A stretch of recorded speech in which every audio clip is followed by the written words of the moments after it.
Hello, and welcome to Principles of Macroeconomics, Module 3.1. Today we're going to start our discussion of the aggregate demand and aggregate supply model. Specifically, we're going to focus our discussion in this module on aggregate demand. Now, the aggregate demand, aggregate supply model allows us to understand why an economy has growth in the long run and why it responds to short-run fluctuations. We're going to be able to use this model to understand how price levels change, as well as how output changes in response to short-run shocks. So again, our focus today in this segment is going to be on aggregate demand. And aggregate demand is going to reflect the demand for all goods and services in our entire economy that are demanded by households, firms, and the government. So when we look at aggregate demand, the components of aggregate demand are going to look very similar, actually identical, to our definition of GDP. If you recall, our output, or GDP, is going to be equal to consumption spending, C, investment spending, I, government spending, G, and net exports, NX. So our aggregate demand is going to be comprised of each of the components of GDP. We'll see that aggregate demand is going to be a downward sloping line with the price level on the y-axis and real GDP, or output, on the x-axis. So why do we have a downward sloping aggregate demand curve? Well, there are three effects that occur that create a response by one of the components of GDP, one of the components of aggregate demand, that tell us how aggregate demand responds to different price levels.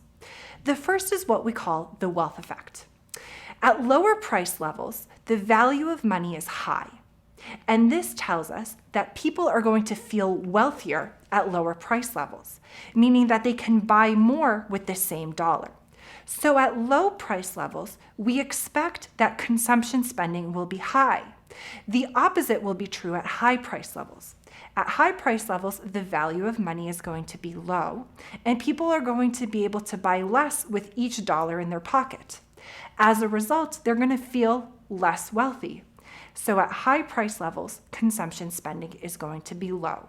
If consumption spending is going to be low, all else equal, aggregate demand will also be low. The next effect is the interest rate effect.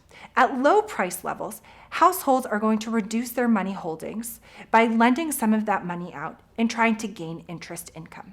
As a result, this will cause interest rates to fall, and firms are going to be encouraged to borrow more. As a result, what we see is that at lower price levels, investment spending is going to be higher. If investment spending is going to be higher, all else equal, aggregate demand will be higher. The opposite is true at high price levels. At high price levels, people need to hold more of their wealth in liquid form. And therefore, there will be less money in interest-bearing assets, less money available for firms to borrow for their investment spending, and therefore we will have lower investment spending. So that at high price levels, investment spending is low, and as a result, aggregate demand is low. The last effect is the exchange rate effect. And this effect mirrors what we just talked about with the interest rate effect. Essentially, what it tells us is that at lower price levels, if we expect that interest rates will also be lower, this is going to tell us that domestic and foreign investors are going to want to seek higher returns abroad, and therefore they're going to move their wealth to higher returns in interest-bearing assets in other countries. As this happens, this causes a capital outflow, and the demand for the domestic currency diminishes.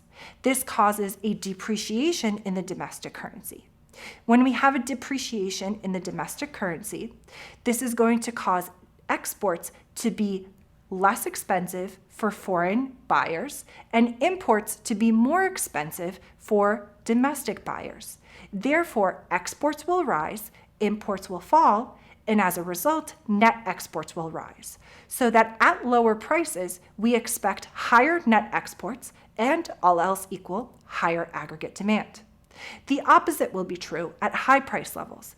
At high price levels, we expect interest rates to be higher and an inflow of capital from foreign investors, pushing up the value of the domestic currency, causing exports to be more expensive and imports to be cheaper, causing net exports to be lower. So therefore, at a high price level, all else equal, net exports will be lower, and therefore aggregate demand will also be lower. So these three effects explain why we see a downward sloping aggregate demand curve. Now, why do we have and how do we have changes in aggregate demand? Well, remember, we were saying that the components of aggregate demand are directly linked to the components of GDP: consumption spending, investment spending, government spending, and net exports. So therefore, if we see a change in consumption spending or a change in investment spending or a change in government spending or a change in net exports, we will also see a change in aggregate demand at each price point. So if we see a change in any one of those components, we can anticipate a shift in aggregate demand.